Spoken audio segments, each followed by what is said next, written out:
but it's been a pretty smooth process. My process was pretty accelerated. I recovered pretty quickly. I was able to jog pretty early in my process at like 7 weeks, so it was a pretty smooth process for me. You told me that you had tweaked the injury, I guess, against Clemson. So had you partially sprained the ligament earlier? I had sprained it. Okay. Yes. What should we expect to see from Anthony Hines this year? Definitely, you're going to see a vocal leader, and you're also going to see a player that's very sound. He's going to do his job, and he's going to make plays. What's your job going to be?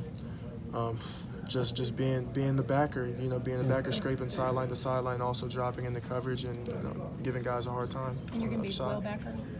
Yes. Oh, wait, do y'all call it something different in The buck. Buck. Does that mean a lot of pass rushing too? There's going to be some pass rushing in there. Absolutely. Owen's dog's name is Buck. You should have plenty of opportunity for that if they throw the ball 50 times Thursday night. Absolutely. Yeah. Absolutely. But would you rather have a quarterback sack or make an interception? Both are great plays, but I'd say interception. Okay. Pick six. Absolutely. That's probably the biggest play that the defender can make. So. So pick six, or what about strip sack and touchdown? Touchdowns are nice. Those are about even for me. Well, from where you see those defensive linemen up close. So, give us a scouting report or the book on what we should expect from those guys, especially in the pass rush. Our defensive line are absolute animals. So I think you should expect them to dominate. I believe that we have the best defensive line in this conference. It'll be like playing linebacker behind those guys.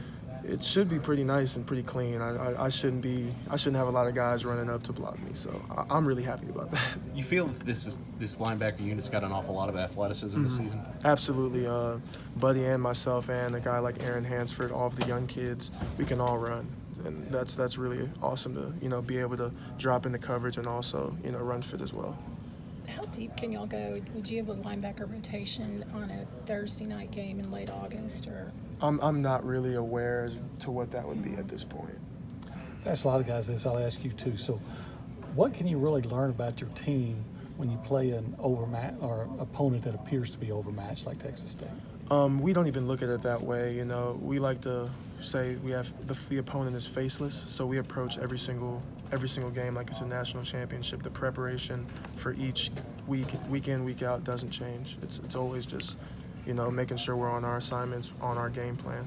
And what's the key to that trying to have that consistency week in and week out? Just never getting caught up in the highs and lows. If you had a really good game the last week, you can't get caught up in it. If you had a really bad game the last week, you can't really get caught up in it. You just have to continue pushing and just trying to do your job.